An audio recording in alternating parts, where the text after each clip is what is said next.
Je m'appelle Ayaz Je m'appelle Sam et je fais tomber les obstacles.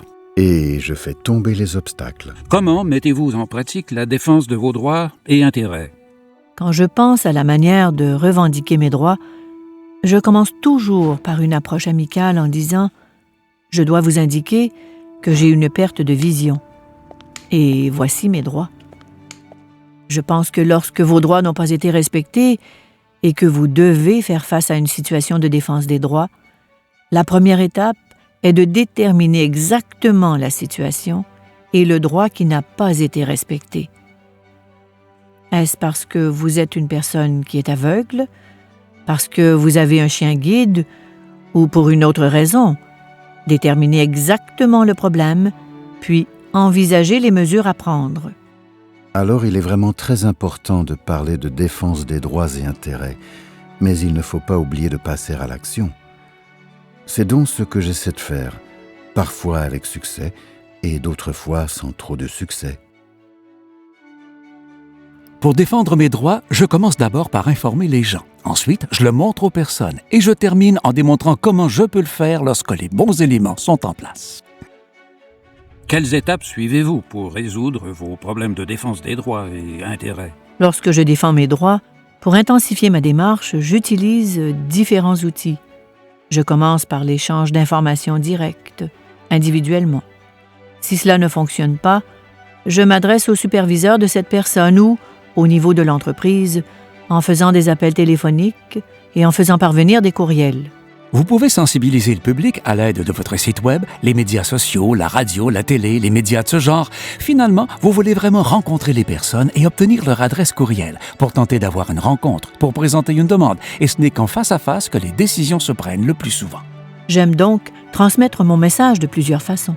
L'une des initiatives de défense des droits que j'aime prendre, c'est quand je pense qu'il s'agit d'une porte dérobée ou d'une action faite par inadvertance, comme participer à un marathon ou à un événement sportif tel que Ironman, ou quand je suis sur le terrain et que les gens me voient faire quelque chose qu'ils n'imaginent pas qu'une personne aveugle peut faire. Voici une véritable initiative de défense des droits et des intérêts. Qui peut vous aider à résoudre un problème lié à la défense des droits et intérêts? En y pensant bien, je crois qu'au départ, il faut connaître votre communauté. Qui sont les chefs de file au sein de votre communauté? Et aussi, à qui faut-il parler d'un problème particulier? Soulever votre problème auprès de collègues ou de membres de votre famille pourrait ne pas résoudre le problème. Cela pourrait vous aider à vous défouler un peu, mais en fin de compte, vous devez réellement soulever le problème auprès des preneurs de décision. Les contacter signifie prendre le téléphone, communiquer avec eux le matin quand ils sont pas trop occupés, leur envoyer un courriel de suivi quelques jours plus tard. Ce suivi est important. Il s'agit aussi d'être poli, mais un petit peu insistant. Quels changements sont apportés ou devraient être apportés pour aider les Canadiens qui sont aveugles ou ont une vision partielle? Je suis d'avis que les lois se doivent d'être plus contraignantes et sévères. Aujourd'hui, partout au Canada, il reste des provinces où les lois d'accès visant les chiens guides prévoient une amende maximum de 500 $, et ce n'est tout simplement pas suffisant.